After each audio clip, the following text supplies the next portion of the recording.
Toxic అయితే చాలా torture ఉంది బ్రో. ఎందుకు? సో జనాలకు టార్చర్ కాదు, అది ఖచ్చితంగా లోపల ఉన్న విలన్స్ కి మాత్రం వాళ్ళకి టార్చరే బ్రో. ఈ మనిషి ఎలా ఉన్నాడంటే హీరో ఇతనే విలన్ ఇతనే అన్నట్టు ఉన్నాడు బ్రో. యష్ అనేటోడు ఇప్పుడు మన హీరో ఎలా ఉన్నాడంటే స్టార్టింగ్ లో మనకి ఆ గడ్డం తోటి ఆ జుట్టు తోటి కనపడాడు కదా, ఎండింగ్ ఆఫ్ ద టైమ్ లో గడ్డం లేకుండా ఆ తర్వాత జుట్టు కొంచెం ట్రిమ్ చేసుకుని అట్లా కనబడతాడు. అతను యష్ అని చెప్పేసి ఎవరు గుర్తుపట్టలేదు, అట్లా కనబడతాడు. అది హైలైట్ అనిపించింది బ్రో నిజంగా. నాకు తెలిసి దీంట్లో ఇద్దరు యష్లు ఉండడము, ఆ తర్వాత విలన్, తర్వాత హీరో వీళ్ళే ఉండడం అట్లాంటిది ఏమైనా జిమ్మిక్లు ఏమైనా చేస్తున్నారా అని చెప్పేసి డౌట్ వచ్చింది బ్రో.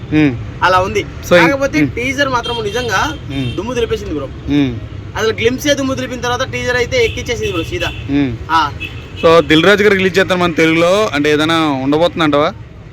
ఉంటది బ్రో, 120 కోట్లంతా సమెట్ కొనుక్కున్నాడు అని చెప్పేసి తెలిసింది. ఓహో, అయితే దిల్ రాజు గారు తీసుకున్నారంటే ఆ సినిమాలో ఒక స్టఫ్ ఉంటది కాబట్టి తీసుకుంటారు.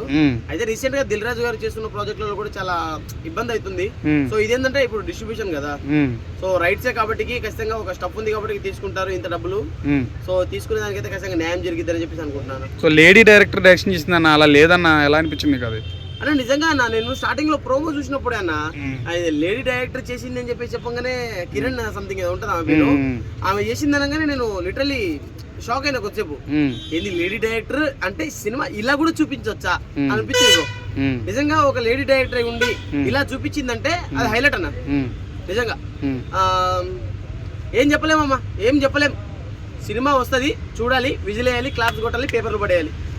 యష్ లుక్ సేమ్ ఉంది కదా బ్రో కేజీఎఫ్ లాగానే, కానీ ఎందుకు ఆయన అంత క్యూరియాసిటీ ఉంది? అందుకే కదన్నా ఎండ్ ఆఫ్ ద టైమ్ లో నీకు ఒక లుక్ చూపించాడు కదన్నా అది. సో అన్ని చోట్ల ఒకటే లుక్ తో రాదన్నా, లుక్ మారిద్ది, అది సినిమాలో మారిద్ది. సో కేజీఎఫ్ లో అయితే నీళ్ళలో మునిగిపోయాడు కదా, ఇప్పుడు నీళ్ళ నుంచి తేలుతున్నాడు. సో ఆ నీళ్ళ మీదనే వచ్చేసాడు అనుకుంటా. ఇక్కడికి వచ్చినాక కటింగ్ చేపించుకుంటాడు అన్న. మ్యూజిక్ ఎలా అనిపించింది? దాంట్లో బ్యాక్గ్రౌండ్ స్కోర్ బాగుందన్నా. బీజం అయితే చాలా బాగుందన్న నిజంగా. ఒక్కొక్క చిన్న చిన్నగా ఎక్కుతుంది, చాలా బాగుంది. చాలా మంది ప్యారడైజ్ ఇట్లతో పోల్చున్నారు అంటే మా సినిమా కదా అని. సో ఏదైనా ఇంపాక్ట్ ఉంటుందా వేరే సినిమా మీద? దీనికి ఇంపాక్ట్ ఏమి ఉండదు అన్న. ప్యారడైజ్ వచ్చేది ఆగస్ట్ లో కదన్నా, ఇక ఇంపాక్ట్ ఏమి ఉండదు. కాకపోతే ఆయన నాని అన్న వస్తున్నాడంటే ఆయన స్టోరీ కోసం అయినా ఖచ్చితంగా వెళ్తారు.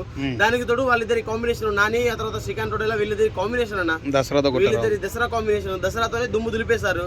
ఇప్పుడు ప్యారడైజ్ అని చెప్పేసి ఒక లంజా కొడుకు కథ అని వస్తున్నారు. మరి ఈ కొడుకు కథ ఏమైద్దో మనం చూద్దాం.